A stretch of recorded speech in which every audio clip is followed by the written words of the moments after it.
It started out as a perfect day for a hike. My friend Luke and I had been talking about tackling this remote trail for weeks. It was a 7-mile loop through dense forest with an incredible overlook at the halfway point. We set out mid-morning, armed with a map, snacks, and our phones fully charged. The trail was beautiful.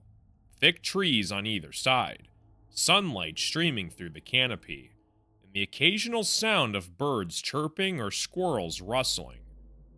We made good time, laughing and joking as we climbed toward the overlook.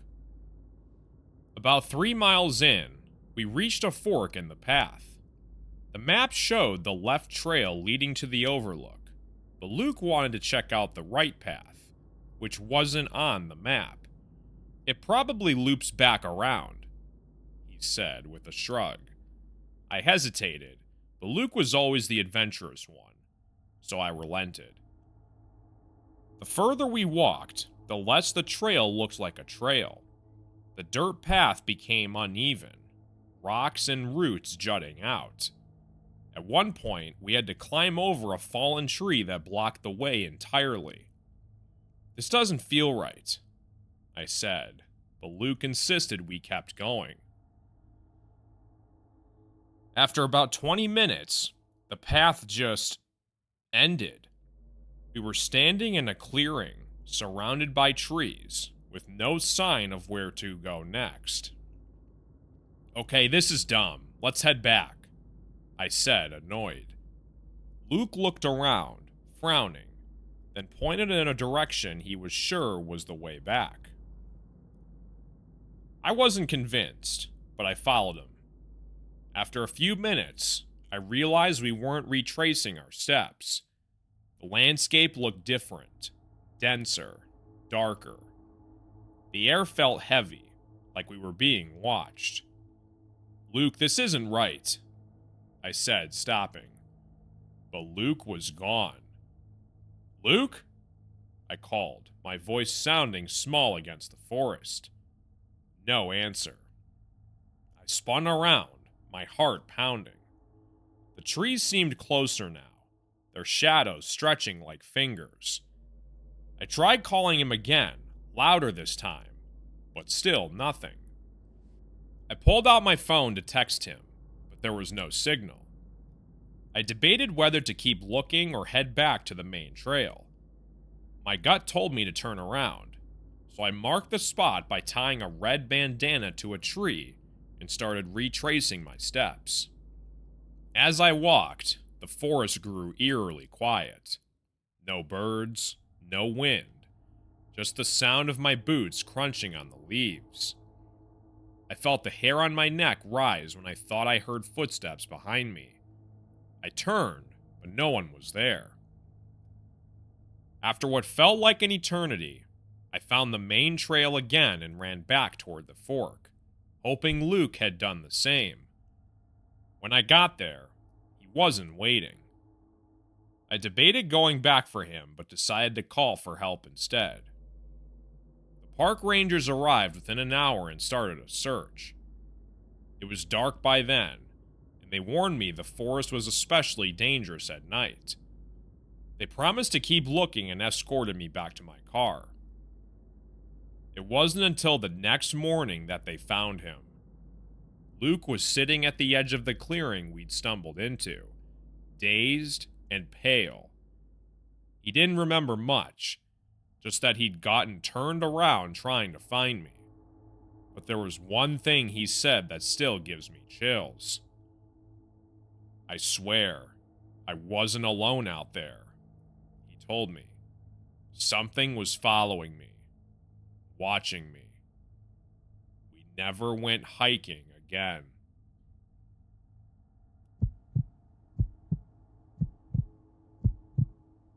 It was supposed to be a solo adventure, a quick weekend hike to clear my head. The trail was a narrow path winding through a deep canyon, surrounded by towering cliffs. I'd heard the place was remote, but that was exactly what I wanted. No cell service, no people, just me and nature. The first few hours were uneventful, peaceful even. The sun was high, casting sharp shadows on the canyon walls. The sound of my boots crunching on the rocky trail echoed around me. Every so often, I'd hear a bird call or the faint rustle of wind. About 5 miles in, I reached a section of the trail that ran along the canyon floor. The walls seemed to close in, the air growing cooler and heavier. That's when I noticed something strange. A low hum, just on the edge of the hearing.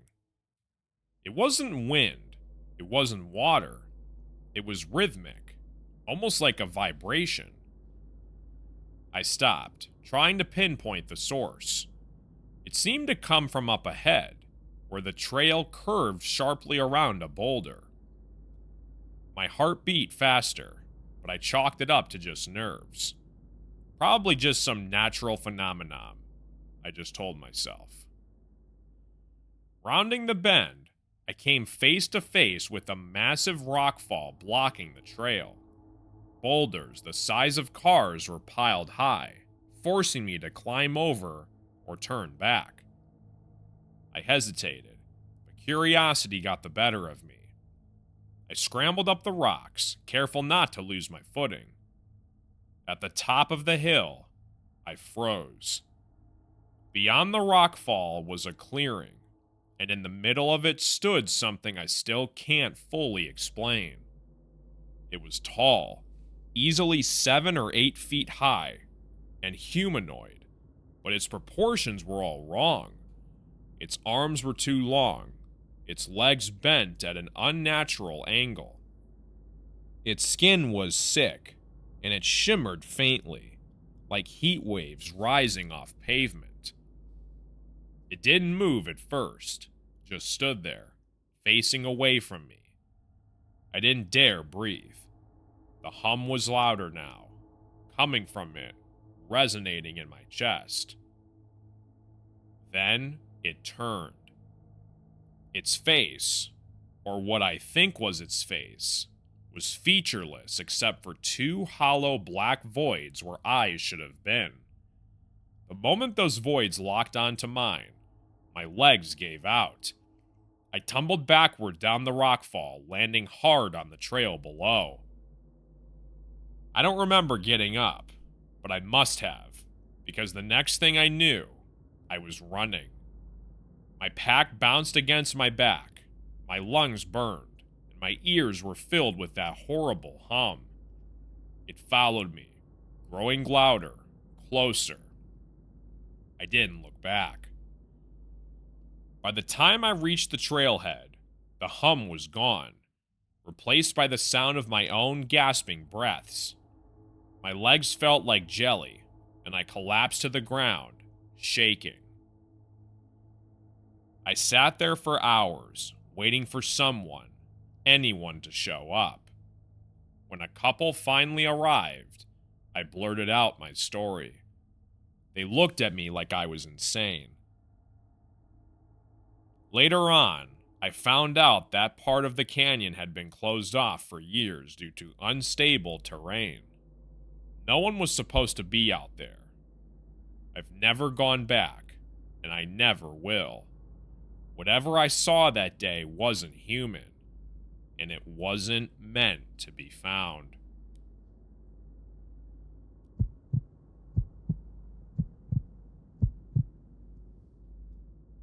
It was a crisp fall morning when Emily and I set out on the trail. We'd been planning this hike for weeks now, a quiet escape into the mountains, away from work and any noise. The trail was long and winding, cutting through a thick forest that was alive with the colors of autumn. For the first hour, we didn't see another soul, just us, the sound of leaves crunching underfoot, and the occasional chirp of a bird. It felt perfect, peaceful. About 3 miles in, we noticed another hiker ahead of us. He was tall, wearing a dark hoodie with the hood pulled up, even though it wasn't cold outside. About 3 miles in, we noticed another hiker ahead of us. He was tall, wearing a dark hoodie with the hood pulled up, even though it wasn't cold enough to need it. He was walking slowly, almost meandering, as if he didn't have a destination. "Kind of weird," Emily whispered as we caught up to him. I nodded but shrugged it off. Not everyone hikes with a purpose, I thought. As we passed him, Emily smiled politely and said, "Good morning." He didn't respond. He didn't even look at her. Just kept walking, his head slightly turned down. That gave me an uneasy feeling, but I told myself not to overthink it. We kept moving, putting some distance between us and the stranger. About half a mile later, we stopped to take a break at a small clearing. Emily sat on a log, sipping from her water bottle, while I pulled out my phone to snap a picture of the scenery. That's when I heard the crunch of leaves behind us. I turned, expecting to see another hiker, but instead, it was him, the man in the hoodie. He was standing at the edge of the clearing, maybe 20 feet away, just watching us. "Can we help you?" I said, my voice sharper than I intended. He didn't answer. He just tilted his head slightly, like he was sizing us up. Emily stood up, gripping my arm. "Let's go, now," she whispered. We started walking quickly back to the trail, but the man followed, his footsteps heavy behind us. My heart was pounding now. I didn't want to scare Emily, but I knew something wasn't right. "Pick up the pace," I said softly.